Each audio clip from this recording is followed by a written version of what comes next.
ta Bible avec moi dans Exode chapitre 2, verset 1. Est-ce qu'on peut lire ensemble? 1, 2, 3. Un homme de la maison de Lévi avait pris pour femme une fille de Lévi. Cette femme devait enceinte et enfanta un fils. Elle vit qu'il était beau et elle le cacha pendant 3 mois. Ne pouvant plus le cacher, elle prit une caisse de jonc qu'elle enduisit de bitume et de pois. Elle émit l'enfant et le déposa parmi les roseaux sur le bord du fleuve. La sœur de l'enfant se tint à quelque distance pour savoir ce qui lui arriverait. La fille de Pharaon descendit au fleuve pour se baigner et ses compagnes se promenaient le long du fleuve. Elle aperçut la caisse au milieu des roseaux et elle envoya sa servante pour la prendre. Elle l'ouvrit et vit l'enfant. C'était un petit garçon qui pleurait. Elle en eut pitié et elle dit: c'est un enfant hébreu. Alors la sœur de l'enfant dit à la fille de Pharaon: veux-tu que j'aille te chercher une nourrice parmi les femmes des Hébreux pour allaiter cet enfant? Va, lui répondit la fille de Pharaon. Et la jeune fille alla chercher la mère de l'enfant. La fille de Pharaon lui dit: emporte cet enfant et allaite-le-moi. Je te donnerai ton salaire. La femme prit l'enfant et l'allaita. Verset 10. Quand il lui grandit, elle amena à la fille de Pharaon et il fut pour elle comme un fils. T'es avec moi, comme un fils. Elle lui donna le nom de Moïse, car dit-elle, je l'ai retiré des eaux.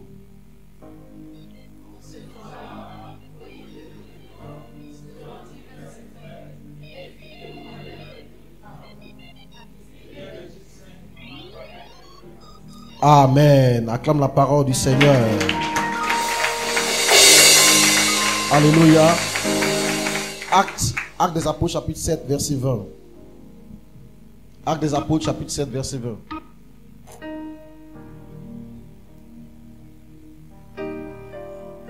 Amen. Quelqu'un a trouvé?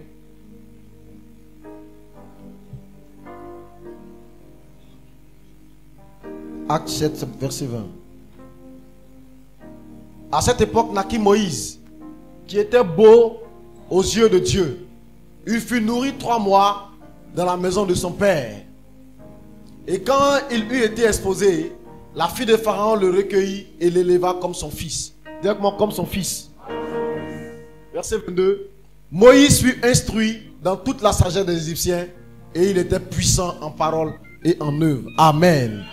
Merci Seigneur pour la parole. Merci de nous faire du bien ce matin. Nous sommes totalement disposés.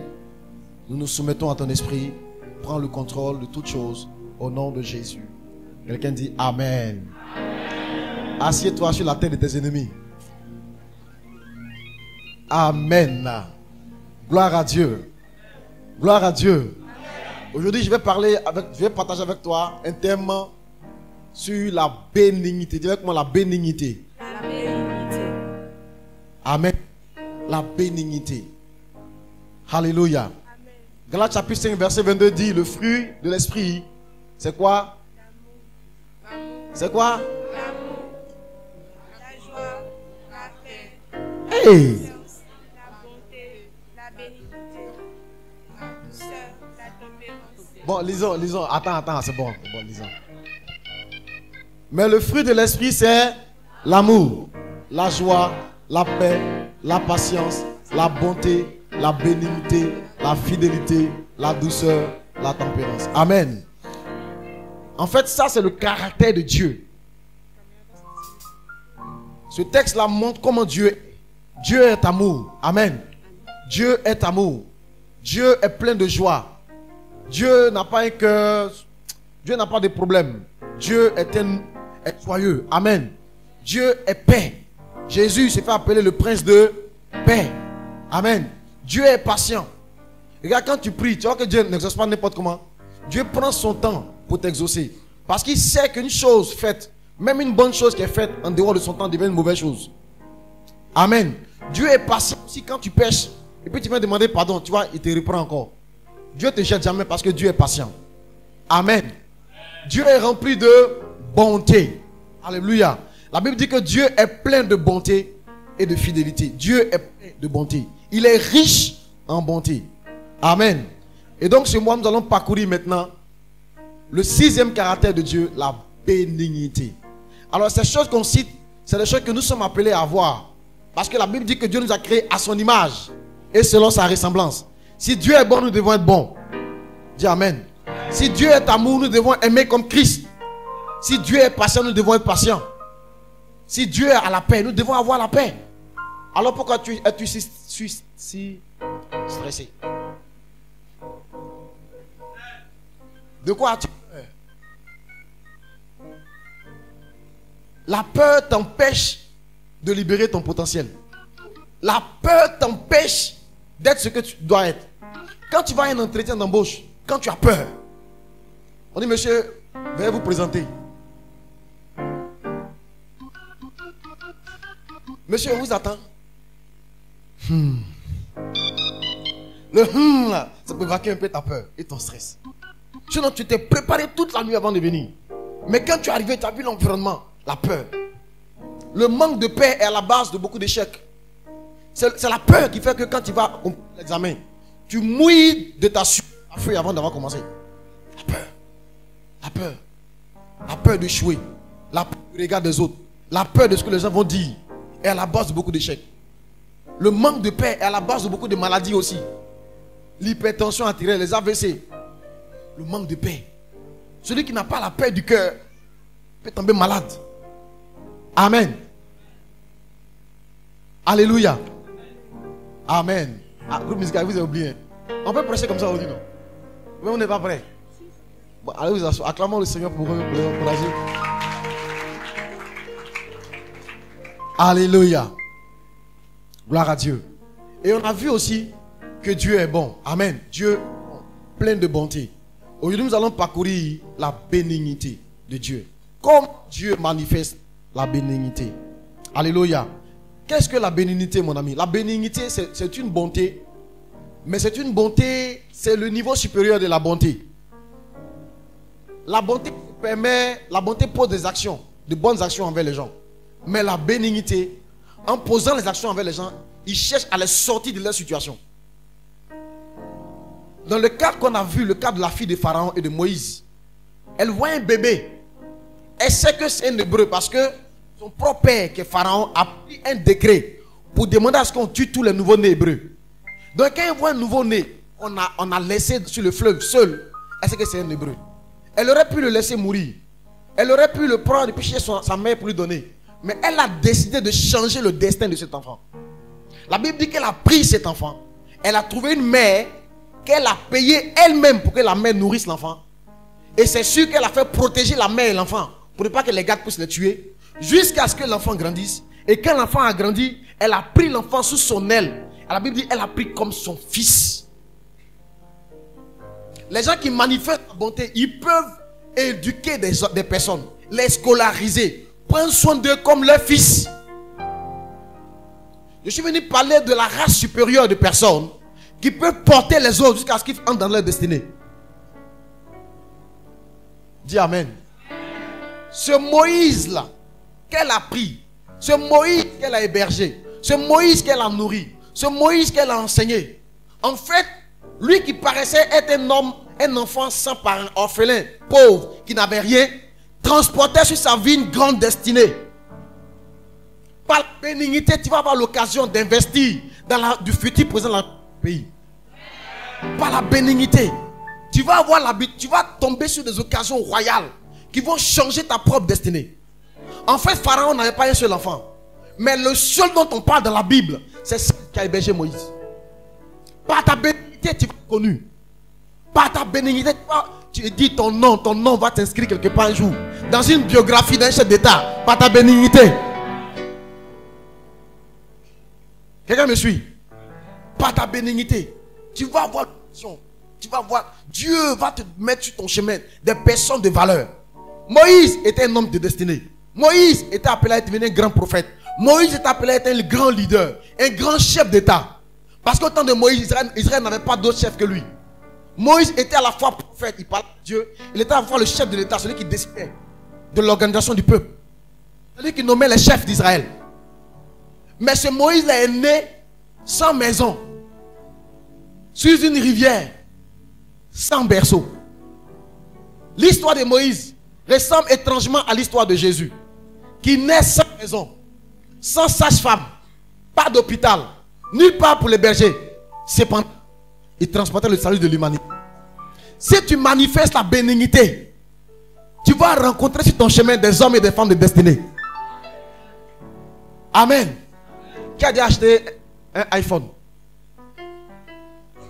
Bon, qui a déjà vu quelqu'un qui a un iPhone? Bon, qui a entendu même qu'il existe un téléphone qu'on appelle iPhone? Amen. Ça va, il fait un peu chaud, mais il ne faut pas te fâcher. On est à l'église. Regarde, vous avez mis la température à 31 degrés. On vous a fait quoi? Alléluia. Gloire à Dieu. Steve Jobs, l'inventeur du iPhone. Amen. Lui qui a créé la marque Apple. Ce grand inventeur qui a créé une des entreprises les plus prospères du 21e siècle. Qui a une cotation boursière de plusieurs milliards de dollars. Cet homme est né et en fait a été abandonné par ses parents. Le nom Jobs qu'il porte, ce n'est pas le nom de ses parents biologiques. Son père adoptif et sa mère adoptive, c'est eux les Jobs. Amen. Alléluia. Cet homme a été hébergé par une femme qui s'appelait Clara. Clara Jobs. Ils l'ont pris. Cet enfant seul, abandonné. Ils l'ont hébergé. Ils l'ont scolarisé. Ils ont payé maternelle, école primaire. Ils ont payé université. Ils ont investi en lui. Comme leur fils. Et il est devenu l'un des plus grands inventeurs du 21e siècle. Tu dois comprendre que les grâces que Dieu te réserve sont cachées dans des enfants, dans des orphelins, dans des sans-abri, dans des soeurs, dans des frères qui ne ressemblent à rien a priori, mais vers qui tu dois manifester ce qu'on appelle la miséricorde. Dans le mot miséricorde, il y a deux mots. Il y a misère et puis il y a corde. En fait, tu jettes une corde pour l'aider à sortir de la misère. C'est ça. Tu es fille de Pharaon. Si tu jettes une corde à quelqu'un qui sort de la misère, demain, on oubliera tous les autres enfants de Pharaon. On parlera de toi plus tard dans le futur. C'est ce qui s'est passé dans la vie de cette femme. C'est ce qui s'est passé dans la vie d'une certaine Rahab. Qui n'entend pas de Rahab, la prostituée? C'est la prostituée la plus célèbre de la Bible. En fait, la Bible, c'est le livre le plus lu au monde. Donc, en devenant la prostituée la plus célèbre de la Bible, elle est la prostituée la plus connue dans le monde. Dis Amen. Amen. Même dans ta prostitution, Dieu peut te distinguer. Pas pour que tu sois prostituée à l'étranger, mais pour que ton nom soit lavé. Cette femme prostituée, regarde ce que la Bible dit d'elle. Alléluia. Donnez un amen chic. Matthieu chapitre 1 verset 1. C'est-à-dire on est au début du Nouveau Testament. On va parler du Christ et de sa généalogie, de ceux qui sont ses ascendants. On a Matthieu chapitre 1. Matthieu, c'est le premier livre du Nouveau Testament. Généalogie de qui?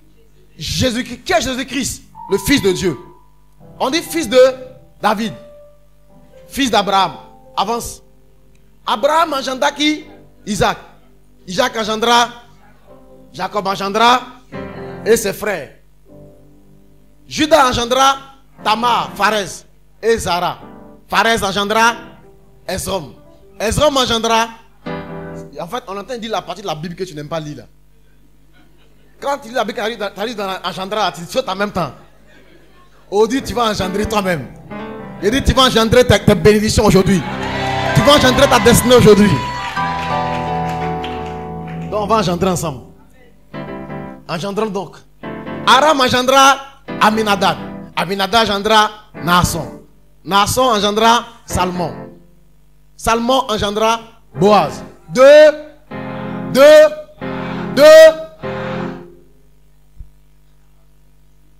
Cette prostituée, on cite la généalogie de Jésus. Son nom sort dedans. Elle est la mère de qui? Boaz. Boaz engendra qui? Obed, de Ruth. C'est-à-dire Ruth aussi. Voilà une autre femme qui a manifesté la bonté. Elle a eu un enfant avec un certain Boaz. Qui s'appelait Obed. Obed engendra Isaïe. Isaïe engendra David.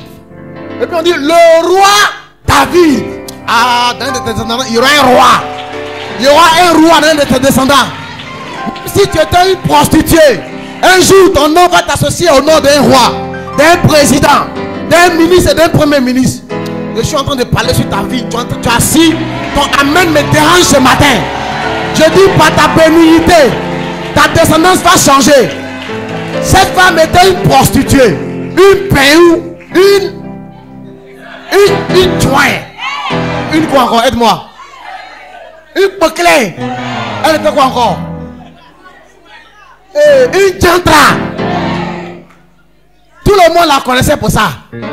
Regarde quand il lit l'histoire, le jour où elle a reçu les espions israéliens. La Bible dit le roi de Jéricho a envoyé des gens chez elle là-bas. Il dit allez, Rahab la prostituée. Elle n'a qu'à dévoiler les espions qu'elle a gardés. Elle était connue. Pas parce qu'elle avait fait HEC. Parce qu'elle connaissait son travail. La Bible dit que sa maison était posée sur la muraille de la ville. C'est une maison qui était en hauteur. On avait écrit dessus prostitution haut de gamme. Hey. Amen. Mais ce nom qui était si gâté, si sali, si pourri, pour avoir manifesté de la bénignité envers des espions que les gens voulaient tuer. La Bible dit elle les a pris, elle les a cachés sur le toit de sa maison. Elle a mis pain sur eux. Elle a dû mentir au roi. Elle a exposé sa vie. Elle a pris des risques pour eux. Et la Bible dit le lendemain, elle les a fait descendre de la muraille. Elle montez vers les montagnes. N'empruntez pas la voie, cette voie-là. Parce que si vous empruntez, les gars qui vous cherchent vont vous trouver. Allez vous mettre sur la montagne pendant 3 jours. Après les 3 jours, prenez tel chemin puis allez chez vous. Ils ne vont pas vous trouver. Elle a mis sa vie en danger. Elle a pris des risques. Elle les a aidés. Elle n'a pas juste posé un acte de bonté. Elle les a conduits jusqu'à ce qu'ils soient sains et saufs. Pour avoir fait cela, quand Israël a pris la ville, cette femme, la Bible dit, elle a habité au milieu d'Israël jusqu'à ce jour. Et voici son destin. Elle a fini par épouser un homme d'Israël qui en réalité lui-même transportait l'alliance pour faire naître le Christ Jésus, le Fils de Dieu. Aujourd'hui, on cite la généalogie de Jésus. On cite son nom. J'ai dit, on va citer ton nom. On va citer ton nom. Peu importe si ton nom est gâté, c'est pas grave. Un jour, on citera ton nom dans bonnes choses. Est-ce qu'il parle à quelqu'un ici? Obed engendra Isaïe. Isaïe engendra David. Et puis on dit le roi David. Hey! Amen. La bénignité, c'est l'action par laquelle, c'est une action qui ne reste pas comme ça. Dieu honore ces genres de personnes. Dieu a honoré une jeune fille qui s'appelait Ruth. On a parlé d'elle aussi tout à l'heure. Son nom est sorti aussi. Ruth avait sa belle-mère Naomi, qui a tout perdu. Perdu ses 2 fils, perdu son mari. Ruth avait toutes les raisons de retourner chez elle à Moab, de rester chez elle, de se marier, puisque son mari n'a même pas fait d'enfant. Donc elle était encore sur le marché. Elle dit non, je ne peux pas te laisser. Où tu iras, j'irai. Où tu mourras, je mourrai. Et j'y serai enterré. Ton peuple sera mon peuple. Ton Dieu sera mon Dieu. Aujourd'hui, pour avoir fait ceci, on parle d'elle ici. La bénignité est ce qui manque au monde. La bénignité est là par laquelle tu vas faire sortir tous les héros que le monde ne voit pas. La bénignité va te faire élever des futurs champions. La bénignité.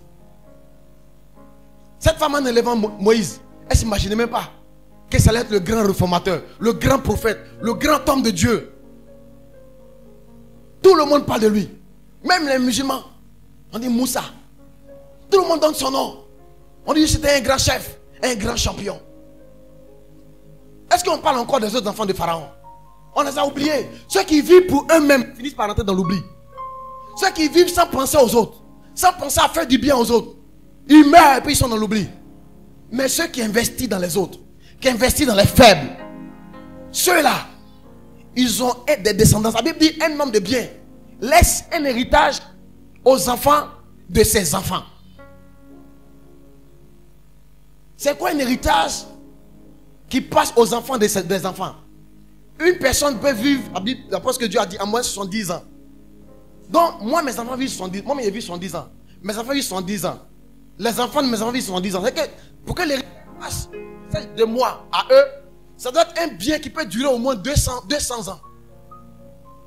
Dieu dit, il va te faire acquérir des choses qui vont traverser les générations. Parce que tu auras été un homme de bien. Amen. Donne-moi un amen bien. Tu dois manifester la bénignité. C'est la bénignité que Jésus a manifestée auprès de la femme. La Bible dit c'est une femme pécheresse. Une femme adultère, elle a commis adultère. Et puis on l'a attrapée.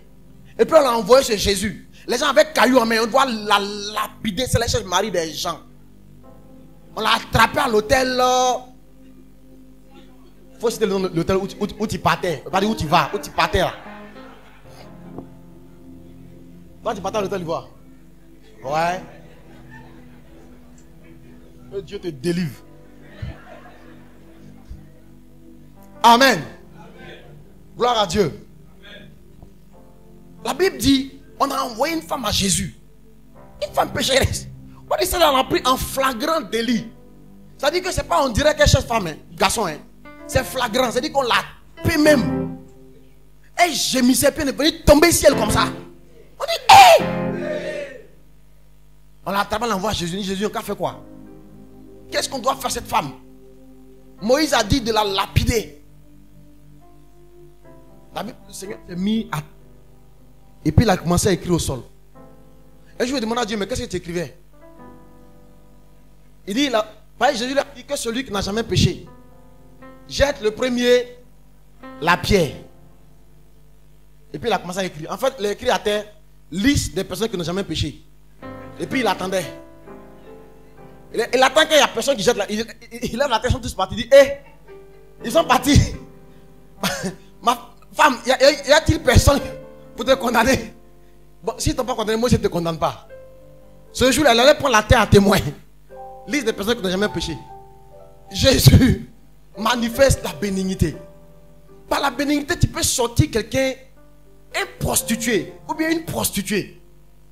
C'est-à-dire, et puis en faire quelqu'un qui va être une bénédiction pour la terre. C'est ça la bénignité. La Bible dit, dans Actes chapitre 7 qu'on a lu, verset 20, que naquit Moïse, qui était beau aux yeux de Dieu. La version d'Abid dit, qui était divinement beau. Ça veut dire que sa beauté n'était pas physique. Il avait une beauté divine. Cette femme a pu voir qu'au-delà de cet enfant orphelin qui pleurait, il y avait une beauté. Écoute-moi, pour rencontrer les hommes ou les femmes de ta destinée, tu dois voir la beauté qu'il y a en eux. Or, la Bible dit, Dieu ne regarde pas à ce qui frappe les yeux, Dieu regarde au cœur. Donc, c'est la beauté intérieure qui plaît à toi. Or, toi, tu cherches la beauté extérieure. C'est pour ça que depuis, tu te fais gruger, tu te fais doubler, tu te fais escroquer, tu te fais gourmetiser. Parce que tu vis pour la beauté extérieure. Quelqu'un me suit? Le gourmet prolongé, chronique, traumatisme, dans lequel tu te trouves aujourd'hui, est le fruit de tes yeux qui cherchent la beauté extérieure. Tu n'es pas capable de discerner la beauté divine intérieure. Quelqu'un me suit? Tu dois manifester la bénignité. Tu peux rencontrer un homme aujourd'hui qui est un faux type, un escroc. Mais si tu es capable, tu le vois comme Dieu le voit, tu peux te rendre compte que celui-là, il va devenir champion demain. Hébreux chapitre 13 verset 2 dit, n'oubliez pas d'exercer l'hospitalité. Parce que quelques-uns, pour l'avoir pratiqué, on fait quoi? On héberge qui? On héberge qui? Alors les anges dont on parle, ce n'est pas des êtres qui viennent forcément avec des ailes comme ça. Un ange, c'est un messager. Un ange, c'est un être qui transporte la bénédiction pour toi. Il peut avoir sur la terre des hommes et des femmes qui transportent la bénédiction pour toi, que tu peux recueillir chez toi. Ça peut être peut-être un élève qu'on envoie dans... Et puis c'est toi qui es son tuteur. Si tu peux manifester la bénignité, peut-être que c'est le futur président de la Côte d'Ivoire qui est là. C'est un ange que Dieu t'a envoyé. Mais tu le vois comme un enfant qui a venu manger ton riz. Un enfant en problème. Lui, il a mis ses parents au village. Il n'a jamais envoyé un sac de riz ici. Même un sac de manioc, je n'ai pas eu. Vraiment, tu me fatigues. Demain, si tu apprends que les ministres, tu fais comment? Tu dis à tes enfants, en fait, celui, il était ici, hein? C'est parce que les gens sont ingrats. La Bible, la fille de Pharaon, elle a élevé Moïse comme son fils. Celui qui reçoit un prophète, en qualité de qui? De prophète, il recevra quoi? Une récompense de prophète. Celui qui reçoit un fils, un protégé, en qualité de fils, demain, il recevra une récompense de fils. Mais chez toi, lui se dormait dans la cage de poulet. Tes enfants dormaient dans leur chambre avec climatiseur. Il mange riz haut de gamme. Lui, il mange avec les poulets. Des fois, il dort avec les poulets. Et il sent odeur de poulet. Et puis, il se débrouille pour aller à l'école. Un peu, celui qui se lève à 4 h du matin. Il va laver l'habit de tes enfants avant que lui aille à l'école. Il va tout faire dans la maison. Le soir, quand il vient, il ne gagne pas à manger. Il peut aller chez les voisins pour piler leur foutu pour manger. Et puis, il se débrouille. Jusqu'à a son bac, il va à l'université. Il est devenu champion. Est-ce que tu peux prendre une récompense de fils de sa part?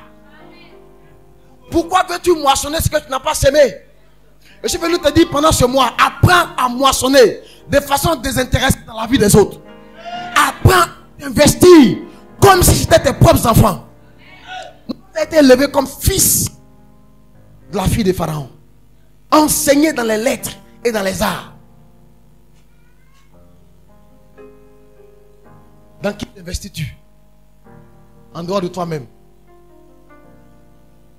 Est-ce qu'il y a quelqu'un sur cette terre qui rend grâce à Dieu tous les jours parce que tu existes?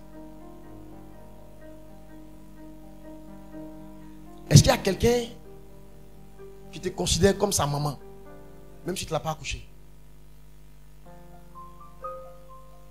Est-ce qu'il y a quelqu'un ici qui rend grâce à Dieu depuis le jour qu'il t'a rencontré, qui te voit comme un ange, la réponse à ses prières, à ses pleurs? La bénignité te fait prendre des gens sans valeur, des gens dans la misère. Tu leur tends une corde. Tu manifestes la miséricorde. Tu leur tends une corde pour les faire sortir de leur misère. Cette femme aurait pu laisser Moïse avec les Hébreux. Non seulement elle a sauvé de la mort des nouveau-nés, mais quand il a grandi, elle a décidé de le prendre, de le nourrir, de l'éduquer, de donner un avenir. Je suis venu parler, te donner un raccourci vers une destinée grande. Un raccourci vers quelque chose de puissant. Vers une des clés que Dieu utilise lui-même pour gouverner la terre. Dieu gouverne la terre par la bénignité. Parce qu'en réalité, quand Dieu nous voit, Dieu continue à espérer là où même souvent nos propres parents n'espèrent plus en nous. Dieu continue de nous encourager. Là où les hommes nous ont traités, nous ont classés, Dieu continue toujours de nous encourager. La dernière fois que tu es quitté à l'hôtel, je t'assure, Dieu, ça lui a fait mal. Mais malgré ça, quand tu lui as parlé là, il t'a écouté encore. C'est ça la bénignité. C'est le cœur de Dieu. Le cœur de Père de Dieu. Le cœur d'amour de Dieu. Le cœur patient de Dieu. C'est ça la bénignité. Et c'est de ça que je vais te parler pendant tout ce mois. Que Dieu te donne un cœur rempli de bénignité. Alléluia. Il dit sois rempli de bénignité. Comme Rahab, sois rempli de bénignité. Alléluia.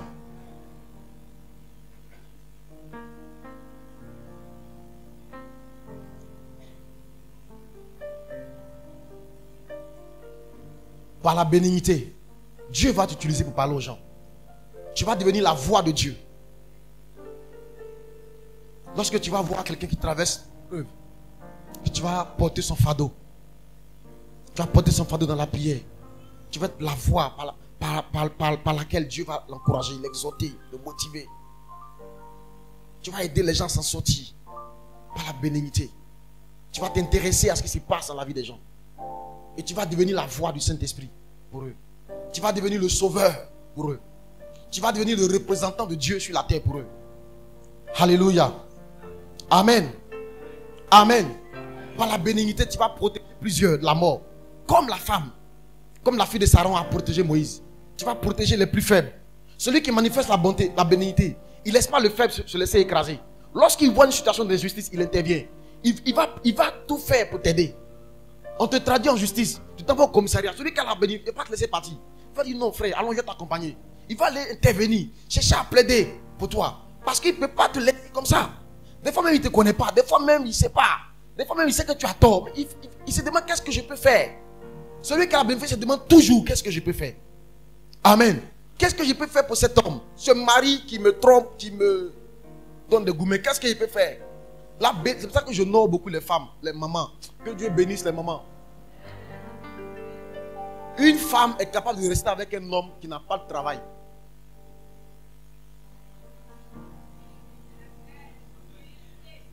Elle peut être avec lui. Elle va vendre claclo. Comme ça, un peu.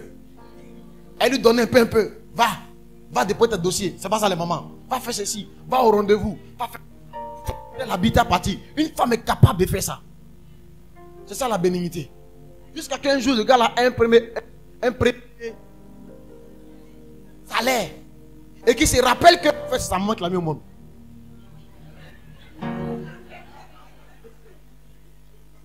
Que Dieu bénisse la femme. Amen. Une femme. Alléluia. Gloire à Dieu. La bénignité. Tu peux prendre quelqu'un petit, puis faire de lui quelqu'un de grand. C'est le manque de bénignité qui font que les gens ratent leur destinée. Parce que les gens veulent du prêt-à-porter. Les gens veulent marcher avec ceux qui peuvent les arranger. Ceux qui peuvent leur donner quelque chose. Les gens veulent des mariages prêt-à-porter. On est dans la génération pressée. On est dans la génération des micro-ondes.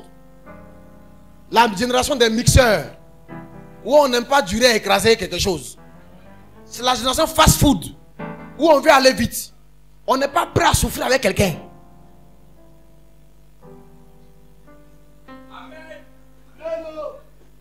C'est ça. Qui fait que tu fais les mauvais choix. Qui fait que tu fais les mauvais choix. Tu veux de tout cuit. Si on te présente deux frères, tu vas les juger. Le oui ou le non qu'ils vont obtenir va dépendre du poids de ce que tes yeux peuvent calculer par rapport à leur poche. Je vais te raconter l'histoire de ce frère-là qui a été renvoyé en 3e. Ils étaient dans une église évangélique. Il a été renvoyé en 3e. Mais il aimait Jésus. Il était actif à l'église, engagé comme tout, à tous les programmes de semaine, programme de dimanche, il est là. Amen. Et puis, vous voyez là, il est amoureux. Et il est amoureux d'une soeur qui, elle, est inscrite en France. Ses parents sont tellement... Tu vois de quoi il parle? Au point où, quand j'ai les congés de Noël, elle vient de la France et puis elle vient passer là ici. Quand elle retourne, de Pâques, elle vient. Grandes vacances, elle vient. Et le frère là, lui, il dit que lui, il est convaincu que c'est la soeur là que Dieu veut pour lui. Hey! Bon, des fois tu peux aimer en cachette. Tu sais, au lycée, là, nous on aimait en cachette. Parce qu'on était des mouillés. Mais lui, il a osé aller dire ça à la fille. Que lui, il priait, non? Dieu lui a dit qu'un jour, pas aujourd'hui, parce qu'aujourd'hui il n'est pas prêt, mais un jour, les deux seront ensemble. La fille a dit, en bon, compris. Donc, laisse-moi aller prier, et puis je vais revenir. En fait, ils sont allés prier, laisse-moi aller dire ça à mes copines. Donc, elle allait dire ça à ses copines, dans l'église là. Ça a créé un tollé. Jusqu'à ça arrive aux oreilles du pasteur. Ils ont fait conseil pastoral à cause de lui. Et puis on l'a fait asseoir. On lui dit, sors d'ici. Comme toi, tu n'as rien foutu de ta vie, tu as cherché la fille la plus riche de l'église. Pour dire que Dieu t'a dit ça comment? Tu sèmes le désordre. On a mis le gars sous discipline. Amen. On a mis le gars sous discipline. Le gars n'a plus droit à venir danser devant. Quand on fait louange. La chanson est chic, mais dans son coin là-bas. Mais il vient à l'église quand même tous les dimanches. Il vient tous les dimanches. Il ne prend pas la Sainte Seine. Il est là. Il est actif. Quand il passe, il voit que les gens arrêtent de parler. Les soeurs sont en groupe. Quand elle va venir voir le faux type là, le chercheur de femmes là, puis ça arrive. Quand elle arrive là, on se tait. C'est comme ça qu'il subissait une humiliation. Mais lui continuait à prier. Lui continuait à prier son Dieu. Il continuait à venir à l'église. À un moment donné, l'humiliation et les pressions étaient trop fortes. Alors il a décidé de quitter un peu la commune de Cocody pour aller chez son grand frère quelque part à Djamé. La fille aussi, elle est repartie en France. Ses études, sa vie avance. Le frère, lui, il a tellement redoublé, jusqu'à l'a renvoyé. Sa vie n'avance pas. Tu vois? Il y a des gens qui ont duré dans des classes. Ils connaissent toutes les matières par cœur. On va commencer comme ça, on va dire ça. Tel exemple, le professeur, il connaît tous les exemples du professeur là. Qui vous prend? Ah, c'est lui là qui vous prend. Lui, là, lui, il aime ça, il aime ça. Il était fort dedans. Mais à la fin, quand on fait les devoirs, il est... Amen. Et c'était comme ça l'histoire du gars. Mais il aimait Jésus. Il aimait le Seigneur. Cette soeur-là repart en France. Et un jour, dis avec moi un jour. Elle était chez elle. Et puis l'Esprit de Dieu, c'est Dieu là. Il est comme un vent. Il est partout. Le vent souffle où il veut. Tu ne sais ni d'où il va, ni d'où il vient. Il en a de même celui qui est rempli du Saint-Esprit. Elle pensait à sa vie. Elle a écouté un enseignement où on parle de mariage. On parle du choix du conjoint. Et il pense à sa vie. Et c'est là qu'il se rend compte que le frère là, en fait, c'est un bon frère. Hein. Depuis qu'elle est dans l'église, quand aujourd'hui, elle a fait écodim. Et quand elle a grandi là-bas, elle n'a jamais vu le frère faire parler avec quelqu'un. En fait, c'est là qu'il se rend compte. C'est un gars que tu sais viable. Puis il est tout le temps souriant. Malgré sa condition, il est tout le temps souriant. Il est sympathique. C'est viable. Tout le temps engagé. Elle n'a jamais vu se plaindre de sa condition. Et elle se rend compte, en fait, la saison du mariage était arrivée là. Dieu lui avait déjà exaucé avec quelqu'un. Quand les congés arrivent, elle arrive à Abidjan. Elle vient à l'église, elle ne voit pas. Elle ne voit pas le gars. Elle ne peut pas demander après lui aussi. Parce qu'elle demande après lui, c'est bizarre. Donc, elle demande à ses copines, mais depuis c'est venu, elle ne le voit plus. Hein. On dit, mais on ne le voit pas. Oh. Depuis là, il ne vient pas. Donc, souvent, quand ils sont à l'église, quand ils sont comme ça, elle dit, mais le faux type là, mais il ne le voit plus. Hein. Un jour, quelqu'un lui a dit, mais il est un grand frère qui a jamais. C'est que souvent, il va là-bas. Personne ne connaît son numéro. Un jour, quand la dose est montée, le Seigneur travaille dans le cœur.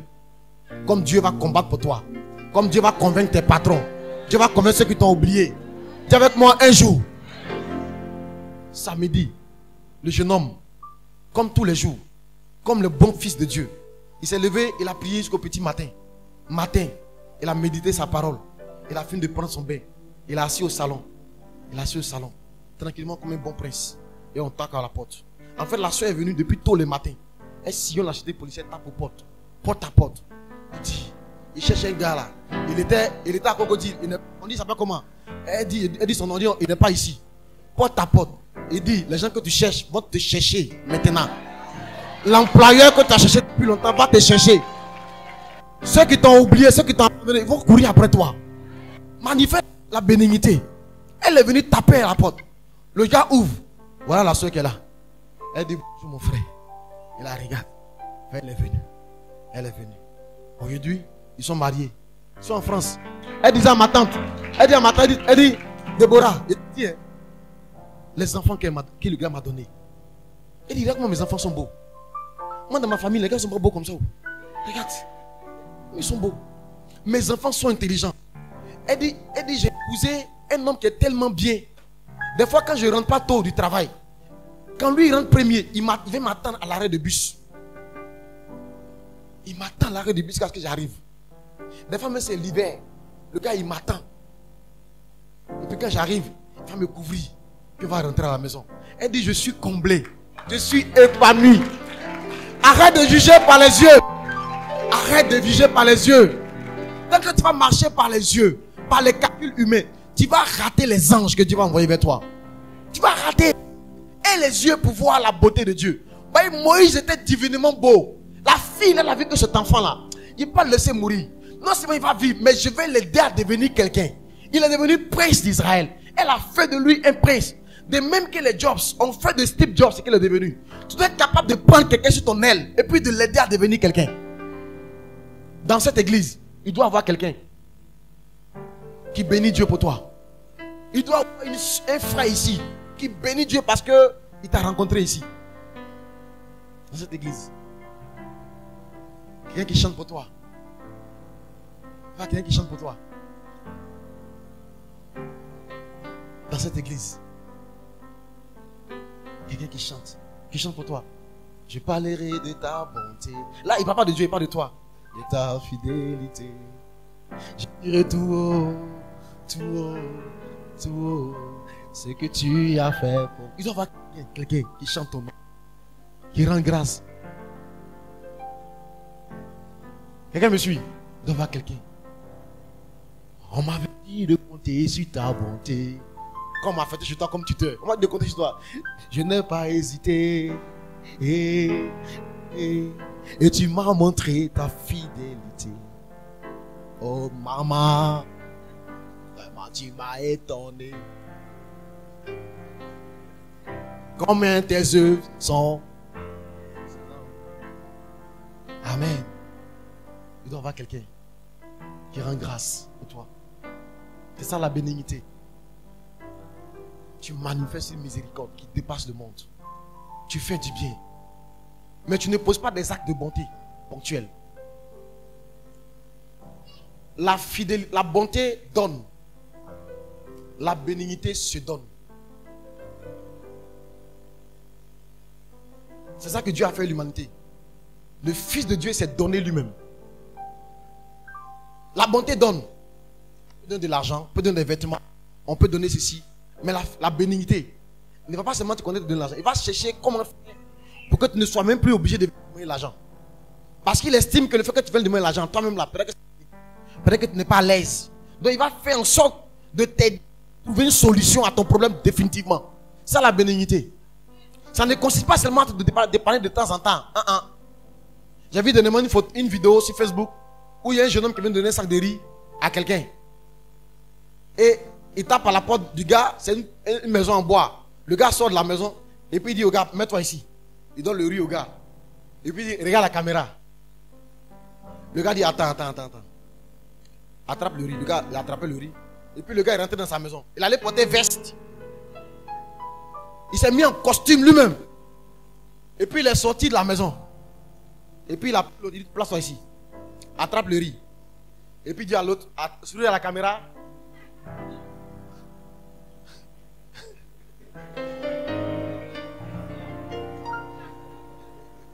Amen. Donc l'autre main, il n'entend pas une photo, puis il est étonné. Il ne sait plus qui est donateur, qui est receveur. Amen. La bonté que tu fais, petit merci Facebook, ce n'est pas la bonté. Dis Amen. C'est pas ça. Ce que tu fais, puis tu prends une photo. Don aux veuves de Kwembi. Distribution d'alimentaires à l'occasion des fêtes de Noël. Oh, il faut donner. Vous savez, il faut donner. Hein? Avec plein de commentaires, puis tu reçois et puis les gars commentent. Oh, maman, non, que Dieu te bénisse. Et puis tu réponds à chaque commentaire. Amen. Chaque commentaire. Tu vois, après tu envoies, et ne pas commenter encore. La Bible dit, si tu fais du bien et que tu attends une récompense, des félicitations, les félicitations que tu reçois, c'est ta récompense comme ça. Dieu ne va plus intervenir derrière encore. Parce que ce que ta main droite fait, ta main gauche ne doit pas savoir. Oh, toi, ce que ta main droite fait, tout Facebook sait.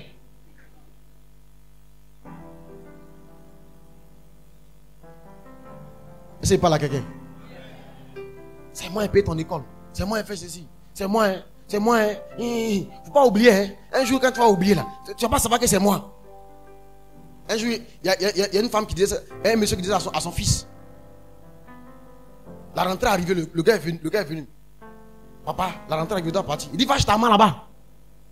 Demain, quand tu vas voir ta voiture là, tu as travaillé, tu vas voir ta voiture là.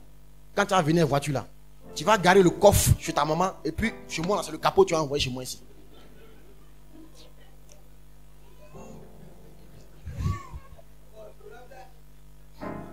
Amen. Quand tu arrives d'Abidjan là, avec ta voiture là, tu gardes le coffre là, le coffre va chez ta maman. Puis moi, chez moi, c'est le capot. Où il y a fumée, où il fait chaud, on a besoin de refroidir là, c'est ça qui est chez moi ici. Sinon, où il y a le coffre, où il y a les vrais riz, les vrais poissons fumés, ça c'est ta maman. Lorsque tu poses des actions dans le but d'en tirer profit, ce n'est plus la bénignité. Amen. Quand tu poses des actions, parce que tu veux voir l'enfant s'en sortir, tu veux qu'il travaille, tu veux qu'un jour lui aussi il devienne quelqu'un. Tu ne veux pas qu'il vive ce que tu as vécu. C'est la bénignité. Il faut beaucoup de courage pour manifester la bénignité. Il faut beaucoup de foi, beaucoup d'amour pour manifester la bénignité. Et c'est comme ça que Dieu juge ceux qui lui ressemblent.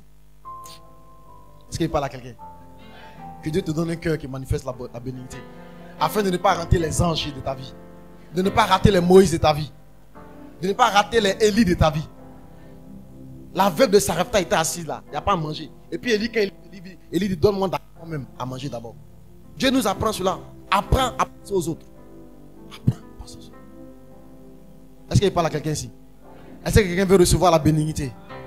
Alléluia. Tiens-toi debout, on va prier le Seigneur. On va prier pour nos cœurs. Pour dire Seigneur, donne-nous de voir comme toi tu vois. Donne-nous de comprendre comme tu le comprends. Donne-nous de voir la beauté des gens. Même dans les prostituées comme Rahab, tu as mis une beauté. Tu es la femme prostituée, tu as vu une beauté. Cette femme adultérée, tu as vu une beauté. Une beauté. Là où les hommes voient la laideur, toi tu vois la beauté. Toi tu vois l'avenir. Là où nous regardons le présent, tu vois l'avenir. Amen. Tu vois le potentiel. Là où on regarde ce que nous on juge avec ce que les gens ont en main. Toi tu regardes leur potentiel. Tiens-toi debout, on va prier le Seigneur. Pour dire Père, donne-moi un cœur rempli de bénignité. Élève la voix et prions. Shabba,